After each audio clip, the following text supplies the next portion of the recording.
برای بافت هدبند گره‌ای 15 تا سوزن جلو میزنم و سراندازی میکنم. بهتره کمی شل سراندازی کنید.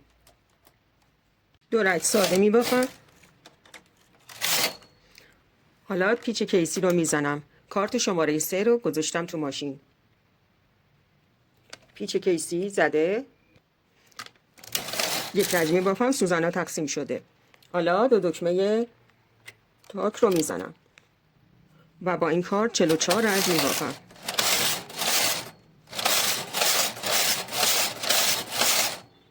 از سمتی که سراندازی کرده بودیم یا بافت رو شروع کرده بودیم، غیر از اون 2 رج دونه گیری میکنم و 15 تا سوزن رو پر میکنم.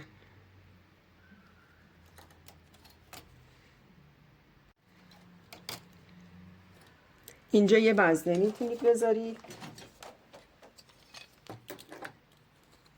سوزن‌ها 1 درمیان تقسیم شده. شما هم باید همین کار رو انجام بدید. یکی عقب، یکی تا نصفه سوزن جلو. بافت برجسته رو ادامه میدم. برای اندازه این هد بایستی برای اندازه این نوار دور سر تقسیم بر 2 باقی مانده منهای 2 تا 2.5 سانت.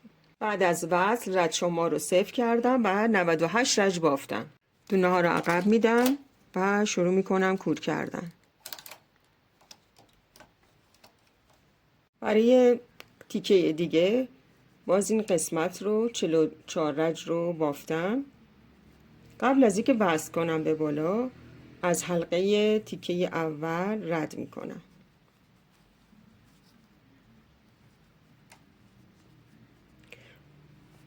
و حالا رو سوزنا میذارم طوری که برجسته سمت خودم باشه.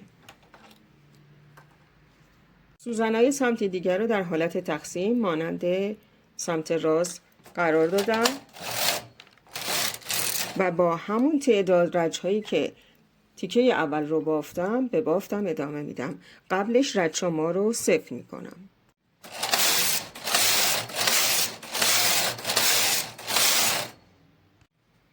دو سر بافت رو به هم میذاریم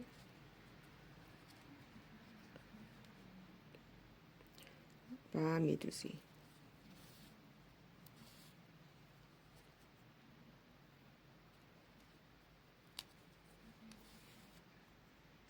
اینم پایان کار.